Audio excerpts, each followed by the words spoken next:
Alright, everybody.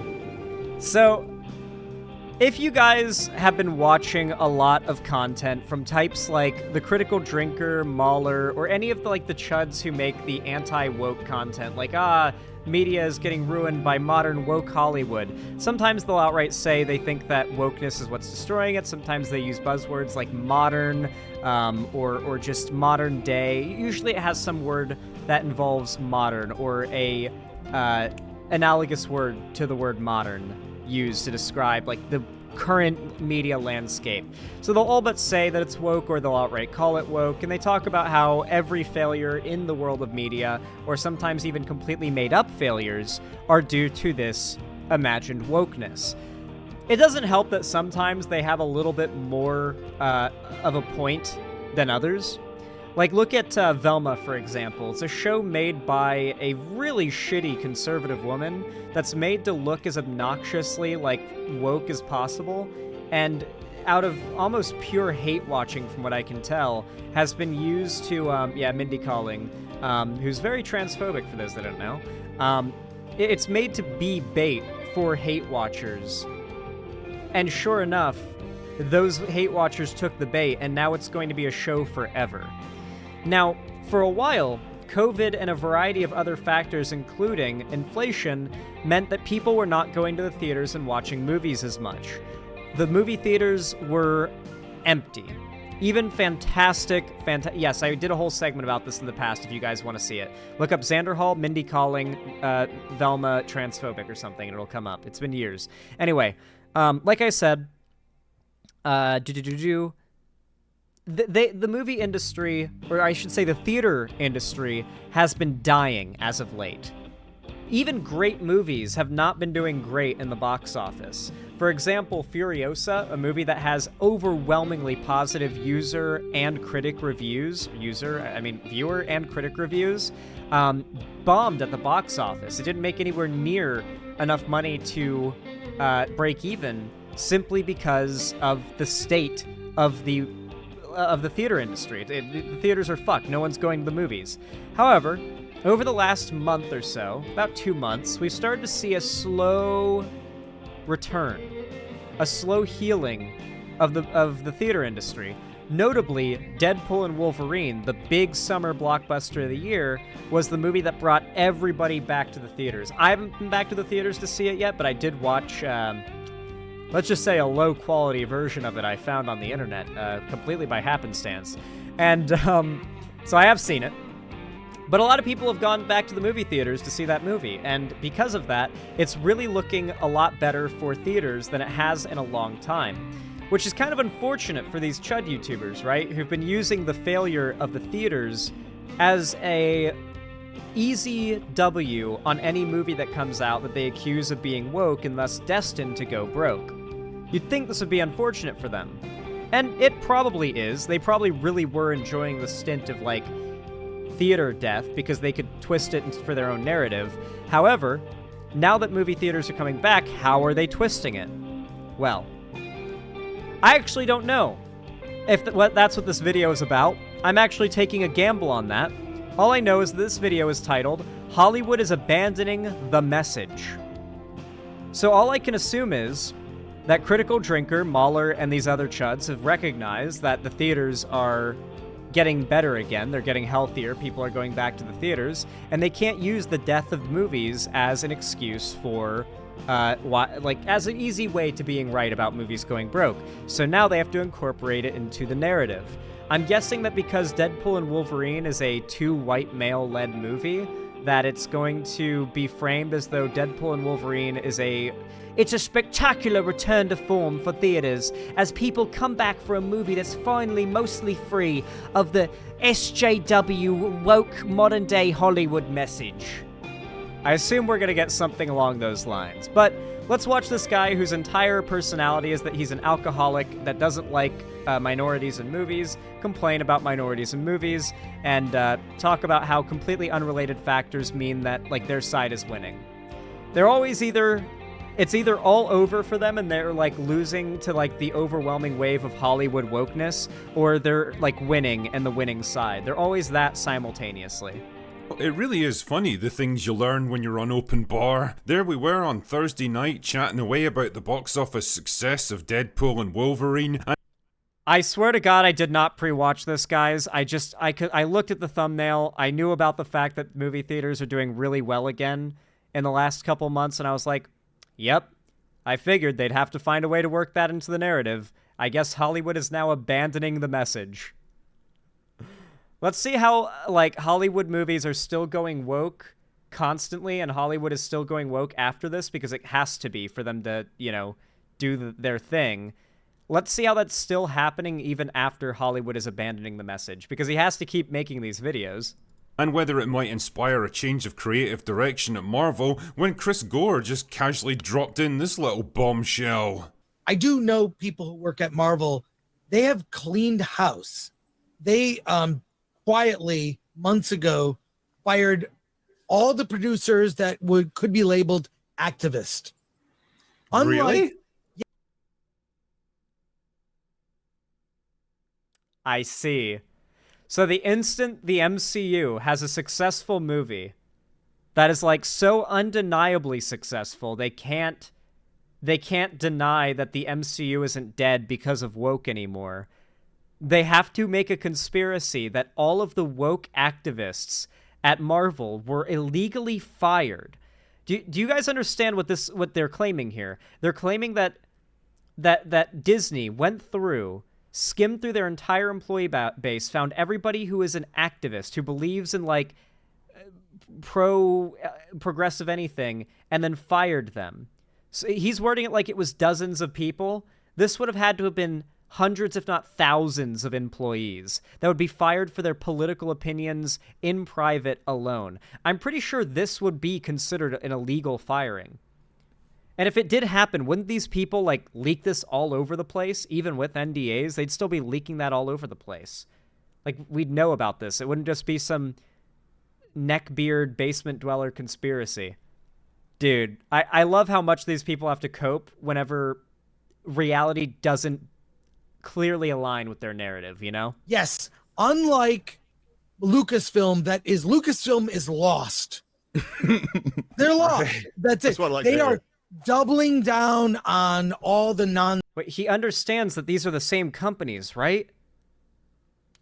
I guess, to be fair, the audience who consumes this content has no knowledge of, like, anything to do with the corporate sphere, but Disney owns Lucasfilms and Marvel Studios. So why would Disney be combing through and eliminating the woke from Marvel Studios, but ingraining it in Lucasfilm? Well, that makes no fucking sense. This is just, they're just making shit up. nonsense, right? You will never get anything good out of Lucasfilm and Star Wars. That's it. Kevin Feige recognizes he even I really do love how much these people have to continue coping year after year that, like, Star Wars is dead and it's falling off as it continues to grow and grow and grow and continue to be bigger and bigger and bigger and the biggest franchise to ever exist in the history of ever. You know? Mind you, these are people who claimed Andor was bad, right? Like, I'm not a big fan of new Star Wars stuff generally. I mean, I'm not even that big a fan of Star Wars these days overall. Like, even the classic stuff, it's a little overrated, I think. Like, these are the people who claim that, like, Andor is bad, to be very, very clear with you, okay? Like, they're so bought into the narrative, they can never accept a good Star Wars thing came out unless maybe they came out with something that was, like, so explicitly an all white, all male, all straight, like, no representation in it whatsoever, like, Star Wars show. It wouldn't matter if it was garbage. If it was really, like, no representation whatsoever, all straight white guys, they would probably champion it as a spectacular return to form for Star Wars, I think. That would be the only way they'd go back and claim, okay, a new piece of Star Wars media was actually kind of good. I'm not going to say exactly. Basically, he said that we tried it. It didn't work. He's talking about phase 4. Yeah. Okay. That's it. We tried it. Didn't work. No can. Oh, okay. So what he's talking about here... Okay, so here's the thing that actually happened that he is making a conspiracy out of. So what actually happened was Kevin Feige, the head of the Marvel Studios, said that their original idea for Phase 4, the multiverse saga, where Kang the Conqueror was going to be the main villain and it was going to be heavily variant focused and heavily multiverse focused. They decided against that because the audience really was not enthused about that direction. I think a lot of people fell off of it after Loki season 2 kind of I think did a really good job of wrapping up that storyline, to be honest. I think the whole multiverse thing in the first place should have only ever been utilized for bringing in new characters. Yeah, also Kang's actor was a Predator, so that wasn't great. Regardless, though, I think that the multiverse thing should never have been used for anything other than making the X-Men coming into the MCU make sense, right? I think obviously Deadpool and Wolverine was a great use of the multiverse stuff. It was probably the best use of it. The Spider-Man Into the Spider-Verse and No Way Home did a pretty good job with it as well. But besides that, most of the movies that centered around multiverse stuff and the shows that centered around multiverse stuff were not great. And a lot of people were just not enthused about it as a concept. Even if the media itself was great, the overarching idea of the multiverse plot just wasn't very exciting. And so Kevin Feige has said they're dropping that. I think the multiverse will continue to be around as a way of bringing in those characters, like I said, but they're going to focus on other stuff. And so I think the next Avengers movie, or maybe the second to next Avengers movie, is supposed to be focused on Doctor Doom. That's going to be Avengers Doomsday. And so they've redone, what they've actually done is went back to the drawing board for the future of the MCU and written up something that's far more exciting and interesting seeming, that people are way more interested in than what they had planned before with the multiverse saga. And now people are excited. So what they're turning that into is apparently Marvel Studios executives went in and culled all the activists from the employee base. And this is a good thing, of course, because fuck workers, I guess, for having politics we don't agree with. None of these side characters that don't have the legacy of classic characters. And if Deadpool and Wolverine proves anything, what I do love about these people is they're often the same ones that say Hollywood can never provide anything original, while at the same time, anytime anything new or original comes out, they complain about it being different from what's classic and loved and known, and how it's spitting on audiences that want to see what they know and love. They'll shit on things for being too formulaic and the same thing all over again. Why is Hollywood never original? But also Hollywood's original. They're spitting on the fans who just want what they know they love.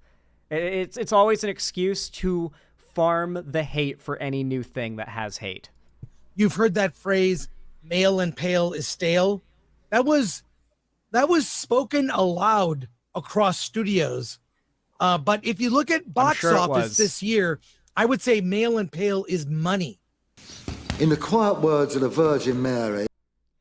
Guys, people don't want to see minorities in media. I'm sorry, it's not racism. The box office just doesn't lie. Wait, no, don't look at any of the other box office successes we've constantly screamed are going to go woke and go broke. Like I said, they have a month and a half of the movie theater industry coming back. The big blockbuster so far is Deadpool and Wolverine. It stars 2 white guys. Of course, they're going to go with the whole, if you want your movies to... We're not saying people are racist and that diversity is bad. We're just saying if you want anything to make money, you shouldn't have diversity, because the people just don't like diversity. People just don't like it,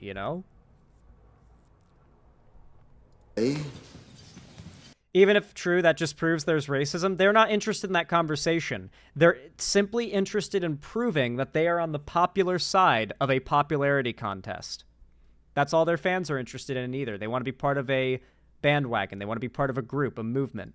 Come again. In short, it seems that Marvel are getting... Also, the movie is absolutely chock full of scenes where, Deadpool is really trying to get into Wolverine's pants, because Deadpool is canonically pansexual. Yes, he is. And he is, at several points, actively making gay remarks. Not just jokey gay remarks, but, serious ones, too, about how, he would fuck a guy. He absolutely 100% serious would fuck a guy, in particular. And it's not even Wolverine that I'm talking about here. So yeah, it's funny to me that you know, Deadpool Wolverine is so anti-woke, but also one of those two leads is gay. Getting a bit tired of losing billions of dollars and turning their own fans against them by trying to inject the message into what I swear to God I didn't pre-watch the video. These people are just this predictable. used to be crowd-pleasing general-purpose entertainment and are quietly changing course. And the first step down that path Don't you hate when media makes you think about things?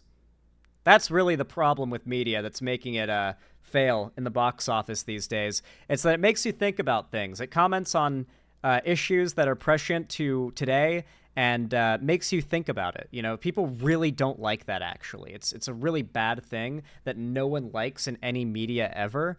And it's why, like, series like Metal Gear Solid are so hated even to this day, particularly games like Metal Gear Solid 2. Everyone hates Metal Gear Solid 2 because they dare to talk about modern day stuff with that whole, like, you know, like ideas and talking points and memes, you know, and mimetic cognitohazards ruining society and ending the world. You know, people really hate those games, and that one in particular, for commenting on like that modern day stuff and making them think about it. People really don't like that in any media, famously.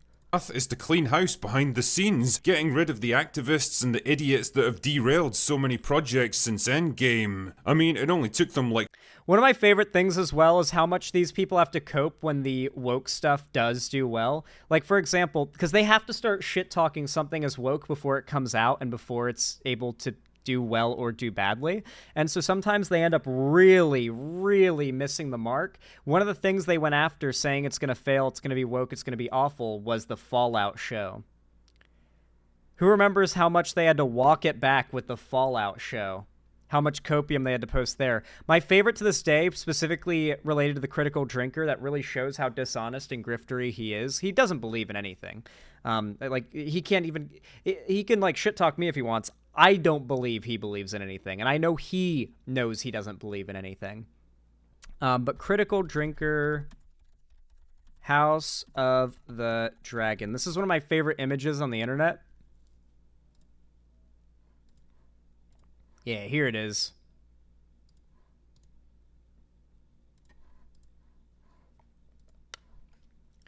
So this was the video that Critical Drinker on his podcast, the title of it, whenever the trailer for House of the Dragon came out. Drinkers Chasers, Why Nobody Cares About House of the Dragon. And then, like, the night that it came out, he didn't know how well it was doing, so he continues with the nobody cares narrative. That's always what they immediately start with. Nobody cares about this thing. Genuinely had no idea House of the Dragon had even started. There seems to be no buzz around it at all. But then the next morning, HBO calls House of the Dragon its biggest premiere ever with nearly 10 million US viewers.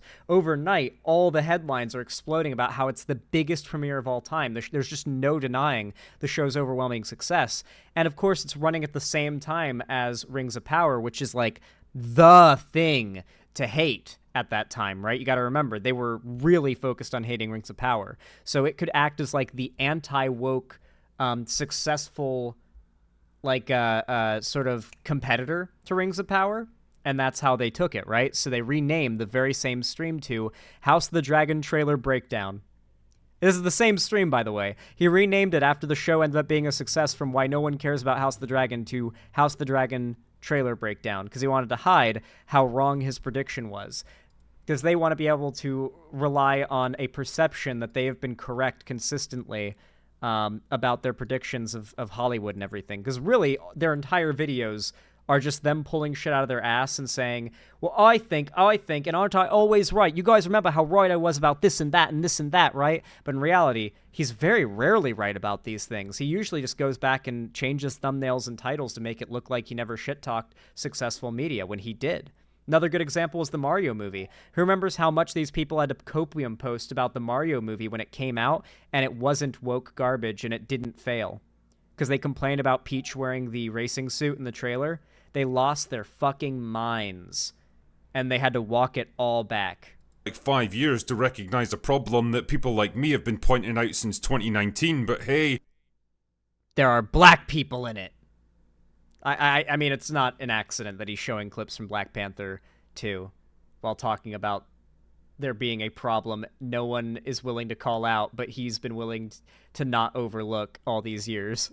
Better late than never, I guess. And damn, man, they really flew under the radar with this one. I had no idea this had been going on until Chris brought it up, and I suspect that was the intention all along. But the more I think about it, the more sense it actually makes. Big companies like Disney, Marvel aren't in the habit of straight up admitting that they've screwed up and need to take drastic action to undo it all. Instead, like any good politician that can see the way the winds are blowing these days, So guys, the MCU, after announcements have come out about an entirely new rewritten story for the MCU that people are really excited for, they can't continue, I guess, with the MCU is dying, it's fucked because of wokeness narratives. They have to come up with a conspiracy that all of the woke people have been fired from Marvel, and so now, if Marvel movies end up being good now, they were right all along.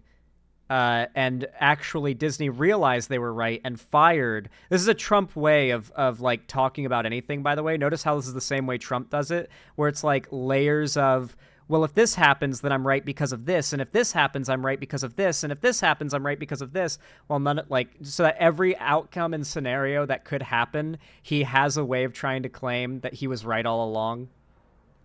It's the same thing Trump does. That's what he's doing here. what they actually do is quietly change position, and if anyone questions them on it, they just claim that this is what they always believed. But this little revelation... Yeah? Yeah, Critical Drinker? Really? Like, that is hysterical that he self-reports like that right after I show you that like, screenshot of him renaming that House of the Dragon video after it came out, and it ended up being a success, so he went and renamed it so people couldn't see that he was shit-talking it and saying it was going to be a woke failure before it came out. He knows what he's doing. Man, he knows exactly what the fuck he's doing. does tie in with a growing trend I've noticed in movies this year, a shift away from overt politicization and divisive pandering, and a renewed focus. Really? So is there nothing else to complain about now? Are you guys gonna, like, shut the fuck up about what woke media? If this is true, then surely your channels are fucked. You have a lot to worry about if supposedly the wokeness is leaving media. If there's not going to be any more, like, supposedly box office bombing diverse movies coming out, what are you guys going to complain about? How long is the victory lap going to generate money and views? The reality is that they don't care about whether or not what they're saying today is going to contradict what they'll say tomorrow. It's about putting out a video today that will make their audience feel good, angry, satisfied, whatever emotion they need to feel right now today, and give him those views and money today. Tomorrow he can rename and re-thumbnail these videos or come up with some excuse for how he was right all along and make a video about how Hollywood is continuing down the trajectory of being destroyed by wokeness. Because there always has to be the boogeyman that motivates his audience to watch and give them his money. Or give him their money. On more universal crowd-pleasing entertainment. For example, Lee Chung, the director of Twisters, straight up admitted that he refused to put any references to climate change into his movie because he believes films like this should be about entertainment, not lecturing people.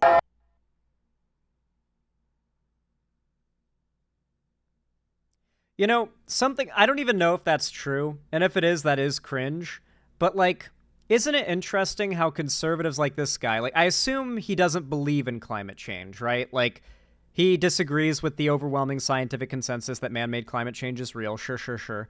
Obviously, most conservatives do. You have to be anti-science to be conservative. But let's say he does believe in climate change. In that case, if he does believe in climate change, and he does agree with scientists that it is man-made and a threat to humans, and it is responsible for the insane, rapid increase in natural disasters that we're facing, why do they, like, champion the idea of refusing to tell people about this? Like, they actively, if they do view it as a real problem, they aren't outright climate change deniers, they see it as, like, a laudable quality that someone would recognize the danger of a problem and not preach to others about it because apparently, because it's being preachy, right? Like, don't be preachy. Don't tell others that there are problems and they should do something about it or at least care about it, right? Don't educate others on problems. Making people care about things makes you an idealistic asshole, right? It's the logic of like mean-spirited adult like animation, right? Like it's like a South Park, Family Guy, or Simpsons joke. Ah, yes, the preachy activists are bad, right? There is absolutely no way a director would have. And of course, like the whole like journalists are bad too thing as well. This really got big under Trump, where he ran on like journalists are evil and fake news and they hate me. And he also ran on the idea of expanding libel laws to try and like prosecute journalists who talk negatively about him and make it easier to sue them, which is, of course, anti-First Amendment, obviously. But these people hate the First Amendment because the First Amendment gives journalists the right to be journalists, and they hate journalists. They hate journalists. They hate the people whose job it is to actually report on the truth, because their job is to peddle bullshit, and journalists are generally the people out there acting in opposition to bullshit peddlers, like this guy. Have had the balls to say something like that even a couple of years ago. Not just that, but the movie dares to show both the male and female leads as competent, intelligent, and courageous individuals, complementing rather than competing against each other, with only one side ever allowed to come out on top. Inside Out 2, by all accounts, largely steers clear of any political pandering. So I'm going to guess that these movies all have like a gay character and shit like that, but because these movies did well, they're fine, I guess. Man, here we are once again in the everything is woke. Oh wait, did it do well? Never mind. We're winning, guys. See, keep donating, keep giving me money and watching my videos because Hollywood is bending to our will. We're winning. Is Hollywood doing bad again? Is our movies bombing? Wokeness is happening again. We're losing again. We have to fight against the wokeness. Riley is bisexual in Inside Out too? Of course, yeah. Like, he doesn't actually believe in anything. These guys don't actually care if these movies have representation or not, or if they're woke or not. They only care whether or not the movie is doing well and has a lot of, positivity around it, or negatively and has a lot of negativity around it. If it has a lot of negativity, they spot the sinking ship, they farm off of the pre-existing hatred and say, oh, do you want to know why this thing that you're upset about is bad? Well, let me introduce you to The Message. In messaging, and with more than 1.5 billion at the box office, it represents a surprising return to form for Pixar after disastrous failures like Elemental and Lightyear. I love how you can literally, he couldn't even edit out the sequence where it's her, the emotions seeing through Riley's eyes, I presume Riley's crush, because she's bi in that movie. He couldn't even edit out that bit where, like, we're seeing literally inside of the gay brain. And Lightyear, both of which were criticised for indulging in heavy-handed identity politics. Oh my goodness, it's almost as if people just want fun, escapist entertainment that lets them forget their troubles for a couple of hours, and if you actually give it to them... But once again, they always come back to this whole, nobody wants to think about the media that they're consuming, they just want mindless escapist entertainment. The fact is that mindless escapist entertainment will always do well, and this is a very easy talking point to push and be like, yeah, people just want mindless, easy entertainment they can enjoy. No one's ever really, like, most normies aren't going to hear that and think there's more to the take than what they hear, right? Obviously, we know there's more to that take than what we hear. But also, if you think about it for long enough, you realize how stupid of a position that is. Like, mindless media can be fun. I definitely like it. It's good to exist, and it has always existed and will always exist.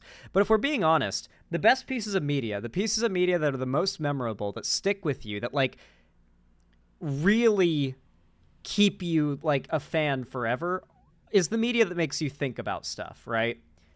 Like, it doesn't even have to be about modern day politics or anything, but if it is, then, you know, all the better, because you might be able to make comparisons to real life and whatever piece of media you enjoy. But, like, God, I think about the fact that there are so many, like, video essays for shows like Breaking Bad or True Detective or, you know, just any really top-tier piece of media that's really good storytelling. The fact that people can make entire channels centered around, like, over-analyzing Avatar: The Last Airbender, for example, goes to show that pieces of media made to be more than just mindless entertainment are actually far more valuable to us as a society, and I think to most people as individuals than they realize.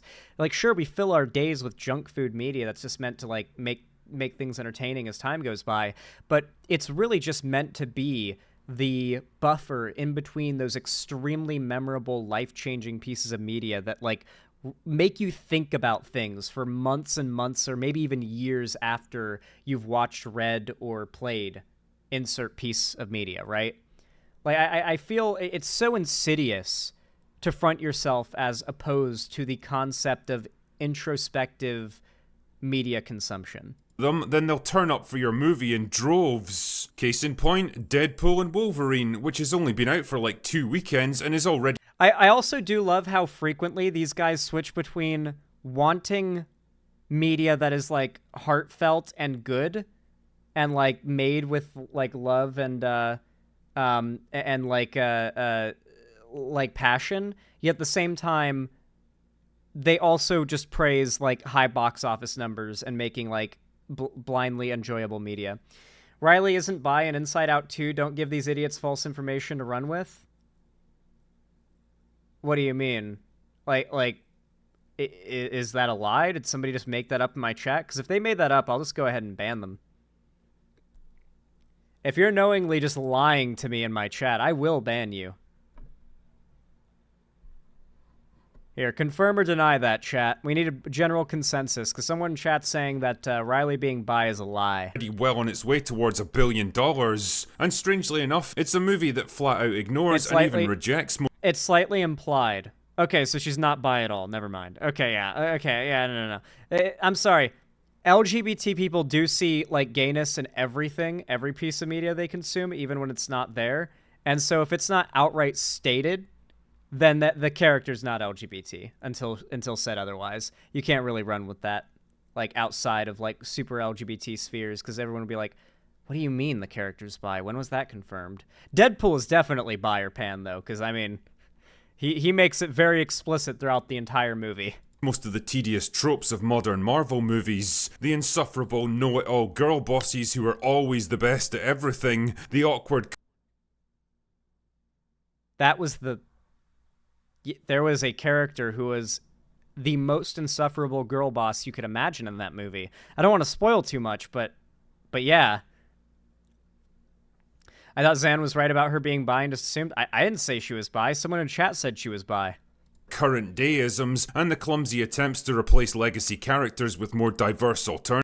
I do love the current day-isms as a black person is on screen. It's always, like, whenever he complains about anything that he is vaguely referencing being, like, the wokeness, he shows, like, Black Panther or Ironheart or whatever, yeah, or Falcon, or I guess now Captain America. Alternatives. For the most part, it's just a fun, irreverent, old-fashioned superhero movie, and whatever its shortcomings compared to its predecessors, it's still miles more entertaining than anything else Marvel have produced in recent years. Jesus, it even has the balls to openly mock the MCU's recent string of failures, which is a pretty frank admission from Marvel that they know they've fucked up. Many a truth... But I love that. We start with it's very Marvel-like to not admit that they fucked up to... They have to acknowledge the fact that Deadpool and Wolverine is filled with, like, fourth wall breaking humor about how the MCU is doing bad right now and people hate it at the moment. Like, you'll notice that, by the way. Simultaneously, the MCU, they won't admit they fucked up, but also I'm impressed they make jokes about how they fucked up in the movie. It's like, okay, man. Because, like, even in the same video, he'll make contradictory points because it's just meant to be, like, slop. This is slop content for people who hate the wokeness in media. It is spoken in jest, as they say, and this is one truth that they've ignored for far too long. Also, if I had to take a wild guess, I'd say that the rumours of a resurgent DC under James Gunn might have factored into their change of direction as well. The message and the culture surrounding it are the kind of things you can only afford to indulge as long as you're on top, when there's nobody to challenge you and audiences are... I love this, like, weird narrative that, like, there is an ideological bent at these companies where they want to push wokeness, but it costs them money. So they have to ride the line of pushing wokeness and making money because they can't accept the fact that the reason why these movies and these companies have gotten to be what they call woke is because that's what makes money. These companies do nothing but chase money. There are no ulterior motives besides making money. Everything that you have seen them do that you do not like was done because they wanted to make money. They don't have an ideological bent they're trying to push that supersedes their bottom line. What is this implication? What is this implication that, like, companies forsake their bottom line to push a woke narrative and try to ride the line of making money and pushing progressivism? Why are they pushing progressivism? Obviously, we know that the implication is the audience fills in the blanks with whatever they find most suitable. The most radical of this guy's fans, they believe it's the Jews. What the most radical of this guy's fans most likely believe is that Jews run Hollywood and the entirety of, like, yada yada, every big industry, whatever, and they want to push wokeness to hurt white people, but to do that, they have to make money off of white people, and so they have to simultaneously push the boiling frog of white genocide and getting, like, the white straight population used to being phased out, while also making money off of them, but they have to be careful because if they go too far, they'll experience financial failure. It's a conspiracy that has to go back to some ideological group or cabal, and naturally the most radical will eventually land on it's the Jews, and that's what, like, his most far-right fans are meant to fill in the blanks with, is the Jews. They're so loyal to your brand that they'll keep paying for it even when it leaves an increasingly sour taste in their mouth. That time has long since passed, both for Marvel and for Hollywood in general, and it seems like they all know it. Add all these different factors up, the purge of activists. Are you guys ready to see how the purge of activists? I love how, like, firing a bunch of people for their politics is now framed as good, by the way. Mind you, these guys are now, like, you know, they all back, like, Libs of TikTok, who's literally just a dedicated, like, pro-Trump doxing account now. Like, she's organized swatting attempts on children's hospitals that she's falsely accused of doing gender conversion stuff. And she's also just outright doxed random employees who, like, Facebook posts that they wanted Trump to have gotten shot. So, like, yeah, these people don't actually believe in anything, so it doesn't surprise me they're celebrating the idea of every progressive person at Disney getting fired simply for their politics. Producers at Marvel, the string of well-received and politically neutral summer movies, the thinly veiled admission that a change of course is needed, and it actually seems that Hollywood might be learning from their mistakes at last. It actually seems like, see, he's leaving himself open because he's going to continue making videos about how every new thing is woke. So he's got to give himself an out for how he's not totally wrong about Hollywood being less woke now because they're making less money. Because this argument sounds really good if, you know, Hollywood just drops wokeness, I guess, but it's not gonna. Obviously, nothing he actually says is correct. So he's had to give himself an out so that he has an excuse to continue fighting the woke mind virus in Hollywood, because it's not going anywhere, what he calls the woke mind virus, at least. Their solution might be happening quietly, discreetly, behind closed doors, but it is happening all the same. As in there's no evidence. The message that's blighted entertainment for the better part of a decade is finally dying. Not with a bang, but with a whimper. So what does the future hold for Marvel and the rest of Hollywood? Can we look He's going to leave it completely ambiguous because there needs to be an excuse to continue making videos about how these movies are woke if they don't do well in the box office anyway. forward to a new golden age of entertainment free from the message? Well, maybe in the long term, but as Chris Gore pointed out on Open Bar, movies take years to get from concept to completion, and there's an awful lot of crap. So for the next few years, you know, he's gonna have to be, you know, there's gonna be a lot of woke garbage for the next few years. So even if the woke does leave Hollywood, we're gonna have a lot of wokeness we gotta cover that's in the backlog, you know? It's got a lot more videos to make, so stay tuned, guys. You know, stay tuned. In the pipeline that still has to be shit out first before we can get to the better stuff. And it's always worth remembering that the message is far from the only problem with modern entertainment, and removing it won't suddenly make everything amazing again. Madam Web, for example, had no real political axe to grind. But just a reminder for you guys, by the way, like, Black Panther Wakanda Forever was a massive box office success. Moon Knight, another show he was showing there, great show, by the way. Also a massive success. WandaVision, another thing he showed there, massive fucking success. Like, these were all huge successes, even, like, among MCU fans and their opinions on the state of the MCU. Like, most people are not complaining about WandaVision, Moon Knight, and fucking Black Panther Wakanda Forever. Those were the exceptions, if anything. Why would you show these? Well, the reason he shows them is because they are the most diverse examples, I guess, of media that's come out of the MCU as of late. And so it's easy to present it as having the message.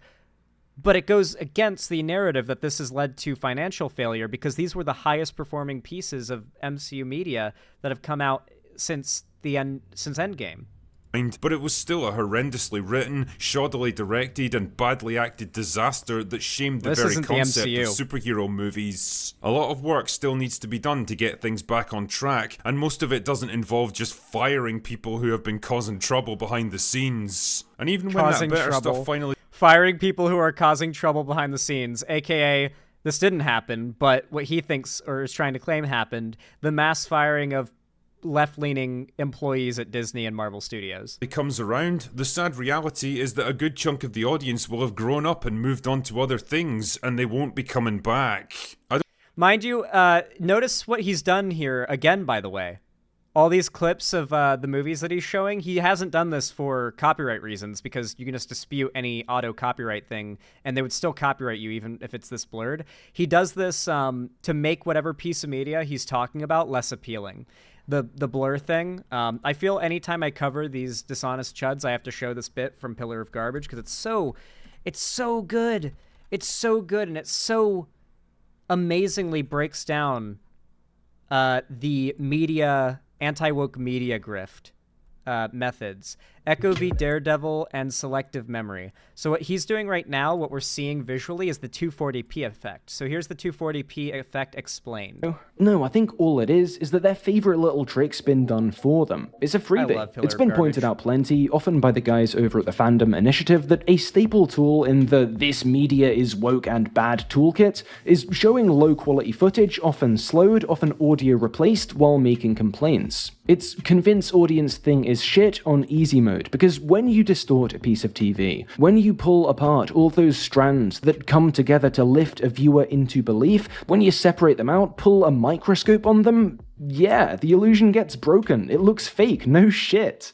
If you repeat and boost the squeaky pedal in... Yeah, so he goes into how it's done, like where you reduce the, like you fuzzy up the video, lower the contrast, so everything looks really washed out and dull, and all the colors go away. You can see he's done it, I closed the Pillar of Garbage video already, my bad. But you could see it in the clips there that he's like blurred it and increased the contrast or decreased the contrast so the color is bleached out of the image. This is because, well, I've explained this before, but a big part of media is the visual aspect. And you can lie about the contents of a piece of media that someone hasn't seen. And to be clear, the viewers of Critical Drinker do not watch the content that he's shit-talking. To be very clear, they do not. So it's very easy to convince an audience of people who've not watched a piece of media that it's bad if the only piece of it they're able to see is a silent slideshow of clips that have been deliberately fucked with to remove the positive aspects that cannot be lied about, right? Like, you can say a movie was badly written, acted, scored, etc., but you can't say it was poorly shot if you're showing just beautiful shots. If the movie is just amazingly well shot in reality and you're showing bits of the movie, you can't just show unadulterated bits of the movie and get away with making that claim. People are going to see these beautiful cinematography and beautiful shots, and it's not going to really help your point, at the very least, right? And so to help his point, the Critical Drinker fuzzies up the video, takes away the color, and usually slows or speeds it up. Sometimes they'll only go over clips of a piece of media that were camcorder filmed off of a monitor with a phone or a camcorder. They've done that many times, as they did with that Daredevil clip that you just saw there. They were like looking at a clip that was taken from a camcorder from a phone recording a computer screen with no audio. And yeah, that's like a big part of it. It's the 240p effect. They can't even allow you to get a hint of the real quality of the media they're covering. You can only take their word for it, and they've got a lot of ways for covering up the real quality of the media they're covering. Rings of Power, for example, I think Rings of Power was when they really had to do this, right? because the people who hated Rings of Power were mostly people who didn't watch it. And so when you're like someone who swears not to watch Amazon's Lord of the Rings and you go to watch the hate videos on it, if you're seeing spectacularly gorgeous cinematography and beautiful wide shots, which the show consists of a lot of, and like you're seeing how beautiful the show is visually, you might think to watch it just because of how pretty it is, even if it supposedly sucks. And then if you watch it and then realize it doesn't suck, and you really might think it doesn't suck if your opinion going in was already so negative and you have your expectations, exceeded, that might not be good for these content creators. So they had to fuzzy up the video, zoom it in, and fuck it up, just like, in that clip there of Galadriel fighting that you saw where they zoomed it in, like, into 1/4 of the screen. They zoomed in super hard, and they fuzzied it up and removed all the color and slowed it down. So yeah, it's a very, very dishonest method, but they do that. I refuse to watch Rings of Power ever since I found out the beautiful soap opera-like opening isn't the actual opening, because I am a base soap opera watcher.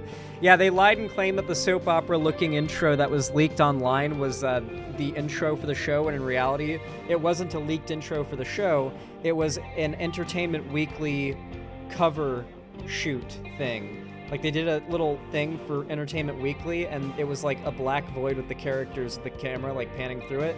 It wasn't the intro of the show at all. It was just an Entertainment Weekly promo. And people shared it around and cut out the Entertainment Weekly bit and claimed it was the leaked intro for the show. Before it came out, of course, because the hate for the show was at a fever pitch before it ever was possible for anyone to give it, like, a fair judgment, right? And that's what a lot of these people rely on for these shows, is like, or any piece of media, is that there was a pre-established group of people who hated it before it ever came out, right? Anyway, with that said, if you enjoyed this segment, please consider leaving a like, no matter what, when, or where you're watching it. It really does help a lot. Every thumbs up basically pushes my content in the algorithm out to more people, so I really do appreciate you guys supporting me. And of course, consider commenting and subscribing and ringing the bell icon if you haven't already. Those also help a ton. Follow my social medias, linked down below as well, including joining my fan Discord, which is totally free to join. I host game events, call-in streams, and watch parties in there, and I announce all my new uploads and streams. So if you haven't already, make sure to join that so you don't miss anything, and I do hope to see you there next time that I'm doing an event. With that said, thank you for watching. You can always support me financially by donating, subscribing, or gifting a sub on my website, xanderhall.com/live. It really does help a lot. Or supporting me through YouTube, Twitch, Streamlabs, StreamElements, Patreon, or buying merch to the Streamlabs link down below. But regardless of how you support me, thank you so much for watching, and have a great day.